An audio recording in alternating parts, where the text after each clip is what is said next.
థీమ్తో మొత్తం అన్ని కలిసేలాగా మనకు అసలు సంక్రాంతి అంటే ఏంటి? సూర్యుడు ధనుసు రాశి నుంచి మకర రాశికి ప్రవేశిస్తాడు. దానికోసమని మనం మకర సంక్రాంతి అని సెలబ్రేట్ చేసుకుంటాం. సో ఫస్ట్ నేను ఆ థీమ్లో సూర్యుని వేశాను.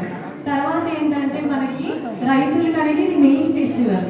ఎందుకంటే వాళ్ళకి కోత అనేది చేతికి వచ్చి రైతుల వల్లే కదా మనం అంతా ఇంతలా ఉన్నాం. మనం ఫుడ్ తింటున్నామంటే అది రైతుల వల్లే. సో దానికోసమని నేను వరి అది అనేది వేశాను. సో మనకి ఇంకా ఏంటి, భోగి అంటే భోగి మంటలు, ఇంకా చెరుగడలు, బసబండలు, గంగిరెద్దులు, ఇలాగా ఈ థీమ్తో అనేది నేను వేశాను అన్నమాట. థ్యాంక్స్ అండి.